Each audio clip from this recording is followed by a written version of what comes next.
Assalamualaikum warahmatullahi wabarakatuh. Para mahasiswa, bagaimana kabarnya? Semoga Anda semua sehat. Dan video ini akan menjelaskan kepada Anda tentang bagaimana sih cara menentukan ukuran pemusatan dalam statistika. Nah, ukuran pemusatan yang kita bahas ini ada 3 ya. Ada rata-rata atau mean, kemudian median, nilai tengah, dan juga modus ya, nilai yang paling sering keluar. Ketiganya akan kita pisahkan menjadi 2 kelompok yang kita bahas ya, karena ada mean, median, dan modus data tunggal dan mean, median, modus data kelompok. Yang pertama kita akan bahas ukuran pemusatan yaitu mean, median, modus ini dalam data tunggal terlebih dahulu. Anda tentu sudah ingat ya apa itu data tunggal, apa itu data kelompok. Nah, sekarang kita akan coba menggunakan contoh-contoh soal sederhana ya. Ini judulnya adalah ukuran pemusatan. Ukuran pemusatan. Yang pertama adalah rata-rata, oke? Rata-rata atau mean ya. Rumusnya adalah X bar sama dengan sigma XI per N. Misal, tentukan rata-rata atau mean dari data 3, 7, 6, 4.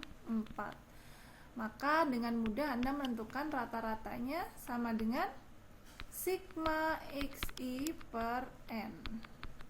3 ditambah 7 ditambah 6 ditambah 4 dibagi jumlah datanya 4 sama dengan 20 ya, dibagi 4 sama dengan 5. Oh, rata-ratanya adalah 5. Gampang sekali ya.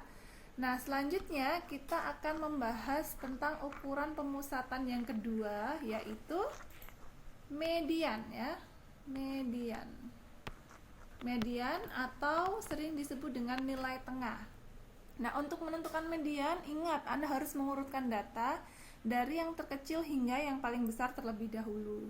Median ini dibagi menjadi 2 ya. Rumusnya itu ada 2 ketika Anda mencari median rata-rata, median dengan datanya itu ganjil dan median dengan datanya itu genap. Saya akan kasih contoh dulu. Yang pertama itu jika datanya itu ganjil ya.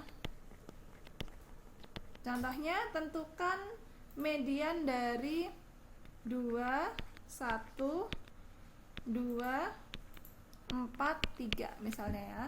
Nah, pertama yang harus Anda lakukan adalah mengurutkan data dari yang paling kecil dulu. Berarti 1, 2, 2, 3, 4. Median itu adalah nilai tengah, maka Anda bisa langsung melihat ya, oh mediannya itu adalah 2. Tapi gimana kalau nanti Anda diminta mencari median yang jumlah datanya 116, 117, atau yang lebih besar daripada itu? Maka Anda harus tahu rumusnya ya. Kalau Anda perhatikan, median untuk data ganjil ini terletak di sini ya. Di data keberapa ini? Data ketiga ya. Ini kan data pertama itu 1, data keduanya adalah 2, data ketiganya adalah 2. Jadi mediannya adalah data ketiga ya, X ketiga. Kalau kita mau tuliskan ke dalam rumus, berarti mediannya untuk data yang ganjil, median adalah data ke X itu adalah data ya, data ke setengah dalam kurung N plus 1. Jadi kalau tadi contohnya seperti yang ada di atas 1, 2, 2, 3, 4, maka mediannya adalah data ke setengah dalam kurung N-nya kan sebentar ya.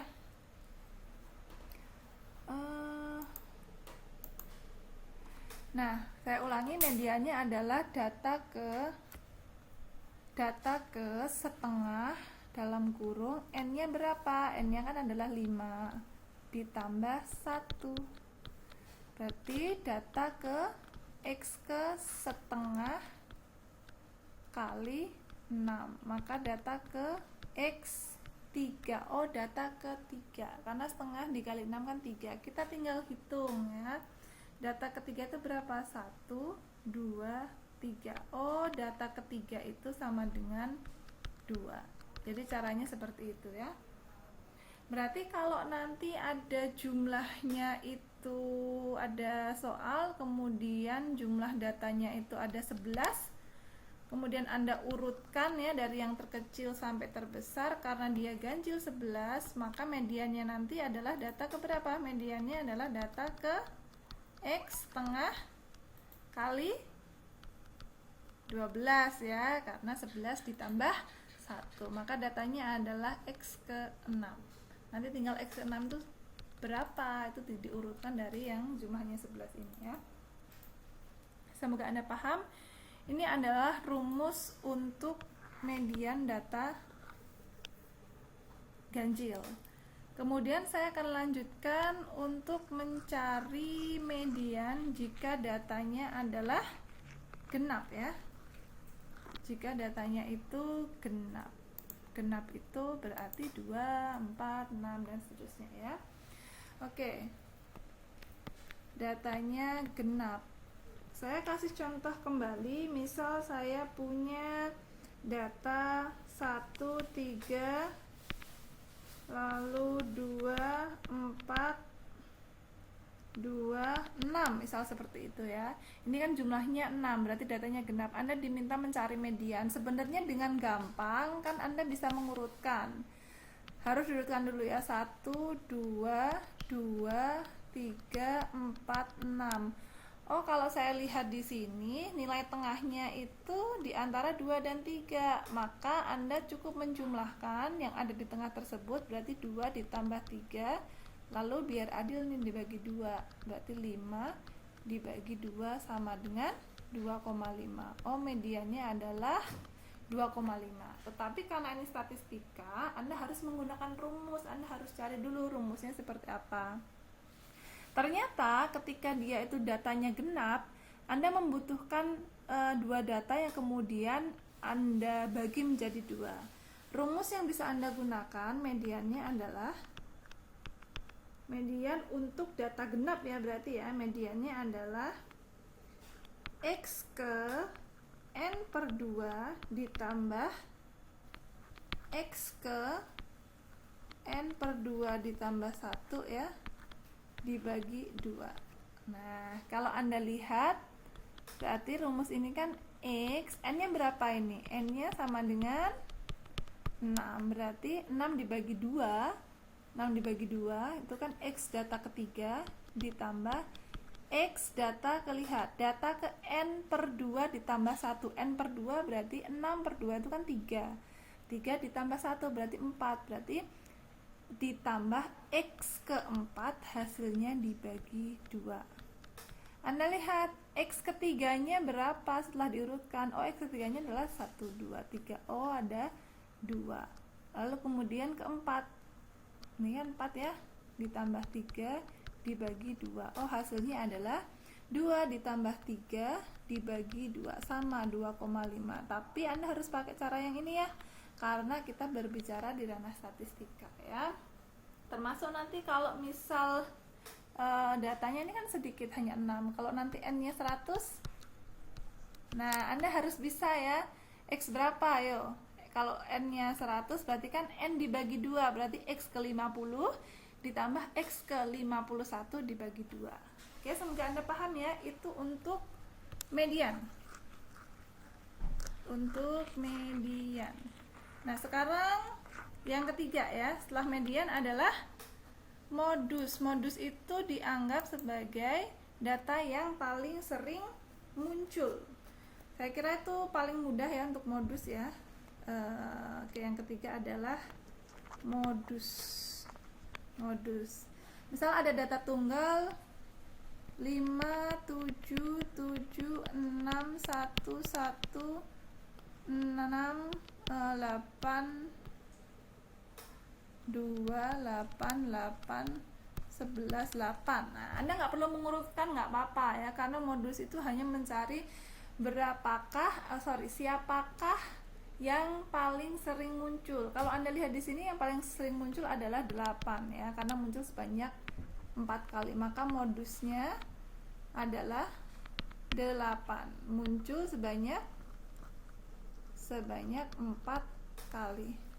Nah, ini adalah ukuran pemusatan untuk data kelompok. Baik para mahasiswa, selanjutnya kita akan coba mempelajari tentang ukuran pemusatan data, akan tetapi yang melibatkan data kelompok ya. Kalau tadi kan data tunggal. Ini adalah data kelompok. Contoh data kelompok seperti yang Anda lihat di layar, ini adalah anggaplah ini adalah data tentang berat badan mahasiswa di kelas TPLP berapa, itu ya di Universitas Pamulang. Karena kita ada mahasiswa tunanetra, saya akan sedikit bacakan ya biar bisa diikuti. Untuk interval yang pertama 45 sampai 50 ada 4 orang, frekuensinya 4 ya. Jadi ada 2 kolom. Kolom pertama interval, kolom yang kedua adalah frekuensi. Interval yang kedua adalah 51 sampai 56 ada sebanyak 4, 57 sampai 62 sebanyak 8, 63 sampai 68 ada 30, 69 74 ada 31, 75 80 ada 20, 81 86 ada 2 dan 87 sampai 92 ada 1 orang. Totalnya ada 100. Nah, yang pertama kita akan menentukan rata-ratanya atau minnya. Ada 2 cara yang bisa Anda lakukan untuk mencari rata-rata ya. Cara pertama itu dengan rumus rata-rata ya. Rumusnya adalah X bar atau rata-ratanya adalah sigma FI XI dibagi dengan sigma FI. Nah, bagaimana caranya ya? XI ini XI ini titik tengah ya. Kemarin sudah dipelajari di video sebelumnya. Nah, untuk menentukan rata-rata dengan cara pertama, Anda butuh tabel bantuan. Ini saya tarik, ada tabel bantuan agar lebih cepat ya. Nah, ini adalah tabel bantuan yang harus Anda siapkan. Ada 4 kolom. Kolom yang paling kiri interval, jadi masih sama seperti soalnya. Lalu kolom yang kedua adalah frekuensi, sama seperti soal. Dan kolom yang ketiga nilai tengah atau titik tengahnya ya, lambangnya adalah XI. Dan kolom keempat atau kolom terakhir adalah perkalian antara FI dan XI. FI ini adalah frekuensi dan XI adalah nilai tengah. Nah, sekarang bagaimana cara mendapat nilai tengah? Nilai tengah yang pertama diperoleh dari batas bawah ditambah dengan batas atas dibagi 2. Maka kalau Anda punya interval yang pertama 45 ditambah 50, ini jumlahnya adalah 95 ya. 95 kemudian dibagi 2 hasilnya adalah 47,5. Begitu pula seterusnya ya sampai ketemu 89,5 di bawah. Ini adalah diperoleh dari 87 ditambah 92 dibagi 2. Nah, FI kali XI ini sebenarnya F-nya itu frekuensi itu kecil ya. Anda nanti diganti ya. F-nya itu F kecil ya, frekuensi itu ya. Oke. Nah, yang kolom terakhir itu untuk interval yang pertama FI kali XI-nya adalah 190. Ini diperoleh dari 4 dikali 47,5 ya. Dan seterusnya sampai ketemu di bawah ini adalah 89,5, itu berasal dari 1 kali 89,5. Nah, sigmanya ini adalah sigma ya. Ini adalah sigma penjumlahan antara FI kali XI. Nah, berdasarkan rumus ini tinggal Anda masukkan sigma XI FI-nya berapa. Oh, sigma XI FI-nya adalah 6868. Lalu sigma FI atau frekuensinya adalah 100. Maka hasilnya adalah 66,68. Oh, rata-rata data kelompok tersebut adalah 66,8. Oke. Semoga Anda paham ya. Nah, selain cara ini, ada cara kedua juga untuk menentukan rata-rata atau min ukuran pemusatan ya untuk data kelompok ini. Cara yang keduanya seperti apa? Saya akan coba bereskan dulu ini. Sama ya, Anda butuh tabel bantuan, tapi kita tidak butuh tabel ini ya. Kita butuh tabel bantuan yang lain. Saya tarik ini. Ini adalah tabel bantuan yang kedua. Caranya tidak terlalu susah juga. Ini bisa untuk menentukan rata-rata atau min data berkelompok. Jadi ada 2 cara, Anda boleh pilih salah satu, terserah yang Anda suka ya. Untuk yang kedua ini, rata-ratanya adalah X bar sama dengan XO, kita sebut XO nggak masalah ya, ditambah P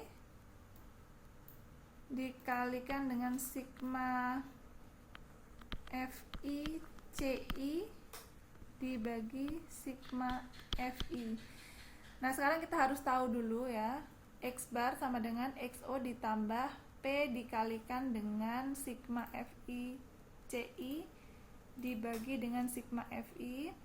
Ini maksudnya apa ya? XO ini adalah rata-rata sementara. Rata-rata sementara itu bebas Anda pilih dari titik tengah sembarang yang Anda inginkan. Nah, nih, kalau Anda dengan cara kedua kan Anda butuh tabel bantuan ini ya. Nilai tengahnya sama, 45 ditambah 50 dibagi 2 dan seterusnya. Nah, sekarang XO ini untuk mencari CI, Anda itu butuh menentukan XO dulu. XO atau X0 ini adalah rata-rata sementara. Nah, untuk mendapatkan rata-rata sementara itu Anda boleh memilih nilai tengah kelas interval sembarang. Anda boleh pilih 47,5, boleh pilih 53,5, 59,5 dan seterusnya, bebas. Nah, dalam hal ini misalkan kita pilih X0 nya rata-rata sementaranya adalah 71,5. Bebas ya, jadi setiap mahasiswa pun bebas nanti menentukan ini ya. Rata-rata sementara adalah 71,5. Nah, sekarang ingat panjang kelas itu apa kemarin? Anda tidak boleh lupa untuk menentukan panjang kelas ya. Salah satu cara untuk menentukan panjang kelas adalah batas atas dikurangi batas bawah ditambah 1. Maka panjang kelasnya adalah 50 dikurangi 45, kan 5 ditambah 1, 6. Panjang kelasnya 6. Oke? Nah, sekarang CI ini di tabel yang CI ini didapatkan dari mana? CI ini rumusnya adalah XI, berarti nilai tengah ini ya, dikurangi dengan rata-rata sementara yang sudah ditentukan, jadi semua dikurangi ini dibagi dengan panjang kelasnya. Jadi misal untuk CI yang pertama ini kan negatif 4. Negatif 4 dari mana? XI nya berapa? XI nya untuk yang interval pertama kan ada 47,5. Lalu rata-rata sementara yang sudah kita sepakati, ingat setiap mahasiswa boleh beda, ini adalah 71,5, oke? Lalu dibagi panjang kelasnya adalah 6. Nah, hasilnya adalah negatif 4 karena 47,5 dikurangi 71,5 itu hasilnya adalah 24 ya, kalau saya tidak salah hitung ya. 24 kemudian min 24 ya, min 24 dibagi 6 hasilnya adalah min 4 ya. Min 24 dibagi 6 ya, sama dengan min 4. Maka di sini ketemu 4. Begitu pula untuk mendapatkan negatif 3 ya. Berarti negatif 3 itu diperoleh dari 53,5 di sini ya, dikurangi dengan 71,5 dibagi dengan 6. Kenapa hasilnya min 3? Karena yang atas tadi hasilnya adalah min 18. Min 18 dibagi 6 hasilnya adalah min 3 dan seterusnya. Kemudian yang kolom terakhir ini adalah kolom FI kali CI, tinggal dikalikan ya. FI kali CI 4 dikalikan min 4 min 16.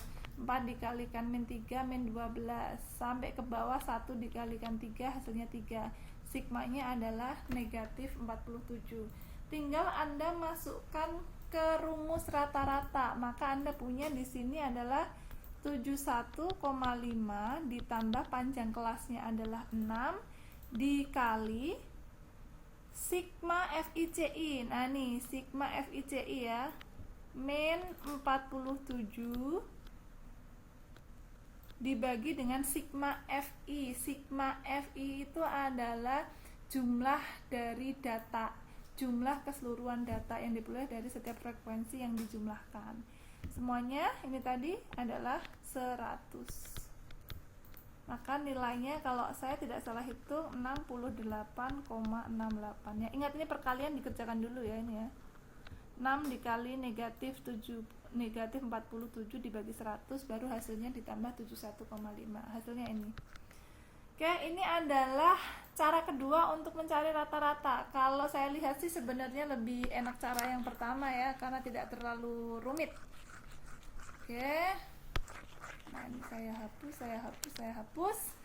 Kemudian selanjutnya kita akan coba untuk menentukan ukuran pemusatan yang kedua, yaitu setelah rata-rata kita punya median atau nilai tengah untuk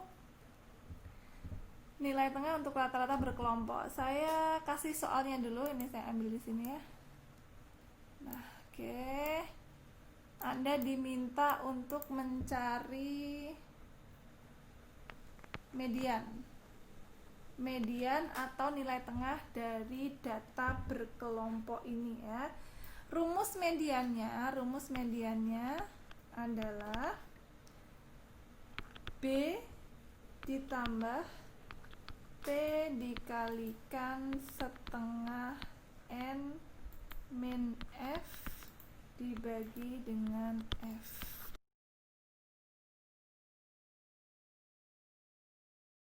B ini adalah tepi bawah kelas median ya. Ini adalah tepi bawah kelas median. Berarti kita harus tahu dulu dong mediannya itu di mana. Nah, lihat. Ini adalah soal ya, untuk kolom pertama nilainya adalah 50 sampai 59, frekuensinya 4, lalu 60 sampai 69 frekuensinya 6, 70 sampai 79 frekuensinya 20, 80 sampai 89 frekuensinya 16, 90 sampai 99 frekuensinya 4. Nah, untuk yang frekuensi kumulatif di kolom ketiga ini kadangkala tidak diberikan di soal, jadi Anda harus mencari dulu ya. 4 itu tentu dari frekuensi yang pertama, kemudian ditambah 6 10, ditambah 20 30, tambah 16 46, ditambah 4 sama dengan 50. Jadi semuanya total datanya adalah 50. Ingat, median itu adalah nilai tengah. Jadi kita harus tahu dulu mediannya ada di mana. Kalau datanya 50, kita perkirakan aja ya. Mediannya kan berarti datanya di sekitar 50 dibagi 2 kan, tengah-tengah. Maka data ke 25. Nah, ini hati-hati ya. Kita harus cari data ke 25 itu ada di interval berapa. Di interval 1 kah? Tidak, karena baru sampai data ke-4. Di interval kedua kah? Tidak, karena baru sampai data ke-10. Di interval ketiga kah? Ya, karena di interval ketiga ini ada data ke-11, 12, 13, dan seterusnya sampai 30. Maka median tadi sekitar data 25 ada di kelas yang ketiga. Nah, Anda harus pintar-pintar dulu untuk menentukan itu ya, semoga Anda paham. Nah, kemudian kita tinggal menentukan nilai B-nya. Tepi bawah kelas median. Karena mediannya ada di kelas ketiga, kita fokus di sini. Ingat, tepi bawah adalah batas bawah dikurangi 0,5. Maka kita punya B-nya atau tepi bawah kelas mediannya adalah 69,5. Oke ya.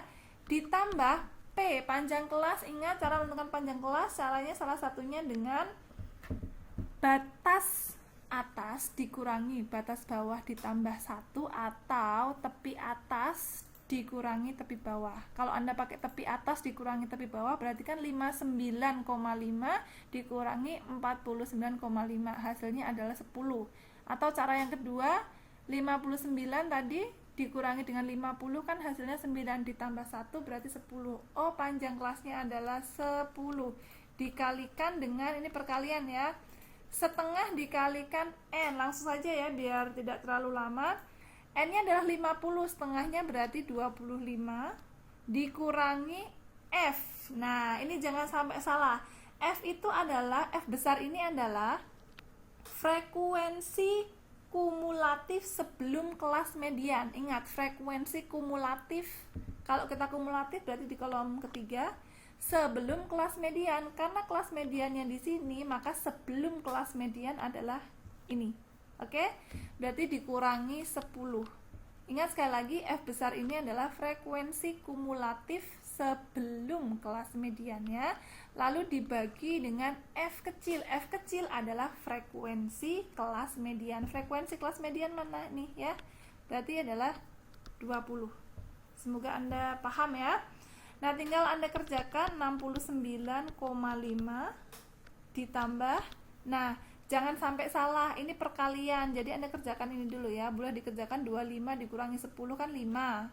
Sorry, 25 dikurangi 10 kan 15. 15 dibagi 20 berapa? Dikalikan 10 ya. Kalau saya tidak salah hitung, hasilnya di sini adalah 7,5. Maka hasilnya adalah 77. Oke, saya lanjutkan. Ingat, modus itu adalah data yang paling sering muncul. Saya akan tarik ini soal yang akan kita pakai. Bagaimana cara menentukan modus dari data berkelompok yang ada di layar ya. Nilainya adalah 50 sampai 59, frekuensinya 5, kemudian 60 sampai 69, frekuensinya 10, 70 sampai 79 20, 80 sampai 89 17, dan 90 sampai 99 adalah sebanyak 3. Nah, kita cari rumus modus dulu ya. Untuk mencari modus data kelompok itu rumusnya adalah B ditambah P dikalikan DI per DI plus D2 ya. D1 ya. Saya ulangi, modus sama dengan B ditambah P dikali D1 dibagi D1 ditambah D2. Nah, sekarang kita harus cari si P, si D, si B itu apa ya. Oke, yang pertama kita mau mencari B dulu. B ini adalah tepi bawah kelas modus. Tepi bawah kelas modus. Nah, ingat, modus itu adalah data yang paling sering muncul. Lihat di frekuensi. Mana modusnya? Oke. Oh, yang sering muncul itu frekuensinya sebanyak 20 di interval ketiga, yaitu 70 sampai 79. Maka tepi bawahnya adalah batas bawah dikurangi 0,5. 70 dikurangi 0,5 sama dengan 69,5. Oke ya, aman. Sekarang P adalah panjang kelas. Ingat tadi panjang kelas boleh diambil dari manapun. Kalau pakai interval yang pertama berarti 59 dikurangi 50 sama dengan 9 ya, ditambah 1. Maka P-nya panjang kelasnya adalah 10. Kemudian D1. Nah, ini siapakah D1? D1 adalah selisih frekuensi kelas modus dengan kelas sebelumnya. Frekuensi D1 adalah selisih frekuensi dari kelas modus dengan kelas sebelumnya. Kelas modus ini berapa frekuensinya? 20. Kelas sebelumnya berapa? 15. Maka D1 sama dengan 20 dikurangi 15 sama dengan 5. Nah, sekarang D2. D2 ini adalah selisih frekuensi kelas modus dengan kelas setelahnya. Berarti kelas setelahnya kan ini 17. Maka D2 sama dengan 20 dikurangi 17 sama dengan 3. Ya, nah tinggal kita masukkan ke rumusnya. B-nya adalah 69,5 ditambah panjang kelasnya 10 dikalikan dengan D1-nya tadi 5 dibagi 5 ditambah 3. Oke ya. Nah, ini dikerjakan dulu ini karena perkaliannya 10 dikalikan dengan ini ya. Oke, maka saya punya modusnya sama dengan 69,5 ditambah 6,25. Anda cek lagi ya, barangkali saya salah hitung, ketemunya adalah 75,75. Jadi modus untuk data kelompok tersebut adalah 75,5. Para mahasiswa, semoga video ini bermanfaat. Tetap semangat belajarnya ya. Assalamualaikum warahmatullahi wabarakatuh.